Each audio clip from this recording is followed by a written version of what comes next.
Welcome into the BSN Rockies Weekly Breakdown presented by Frosted Leaf. Frosted Leaf, Denver's most innovative dispensary, has the hottest strains, no lines, no wait, and a self-paced direct shopping experience that allows a fast yet comfortable transaction without the awkwardness of a waiting room. Come check out Frosted Leaf's 3 Denver locations and download their app on both Apple or Android.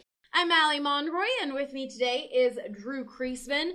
The Colorado Rockies swept the Arizona Diamondbacks at Coors Field this weekend and have also had 4 walk-off wins in their last 7 games.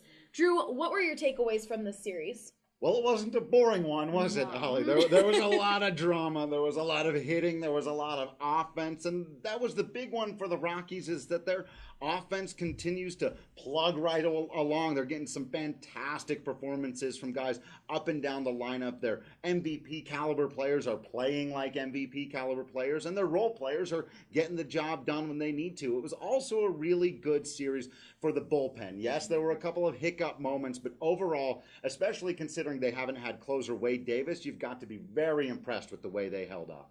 Well, we've seen some excellent performances from Rimel Tapia lately. How does he impact the Rockies lineup moving forward? Well, it's going to depend a little bit based on what they do with him once Charlie Blackmon comes back. But one way or another, it looks like he's going to be a spark plug in this lineup. We're seeing him create runs sometimes out of thin air with his speed, but we're also seeing him come through in the clutch with some big swings of the bat. This is always who Rimel Tapia was supposed to be. Maybe took him a little longer to figure out in the big leagues than some people would have liked to have seen, but he's going to be an important member, especially if they do decide to leave him in that leadoff spot, let Charlie slide down, hit for a little more power in the middle of the order. He could have kind of a fundamental impact on what happens here. On the flip side, we saw another rough outing from Kyle Freeland. What are you seeing with him, and how important is it for him to get back on track?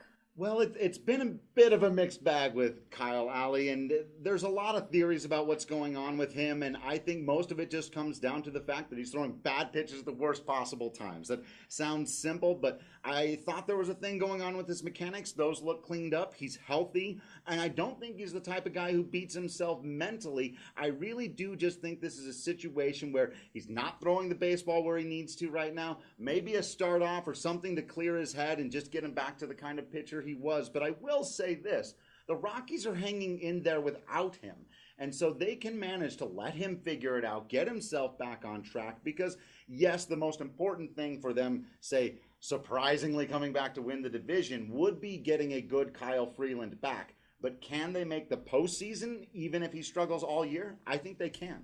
The Rockies take on the Blue Jays tonight starting at 6:40 p.m. with Rimel Marquez on the mound. What are a few things you'll be watching for in this series? Well, you always like it when you're starting with handing the ball to your ace, and so that's a good thing. You want to see the offense continue to go. They are going to face 2 of the Blue Jays' best pitchers in the second couple of games, and so you want to see if they can maintain that, maybe by getting out to a big lead here in the first one. But you do want to see some positive momentum, particularly in those second games, out of John Gray, who's been pretty good for most of the year, and Antonio Senzatella, who's been very up and down, but when he's up, he's kept the team in the game. So they can afford to drop 1 and still call this homestand an overwhelming success. If they sweep them, now your Rockies might be off to the races. Well, be sure to follow all of our coverage on bsndenver.com. For Drew Kreisman, I'm Allie Monroy, BSN Denver.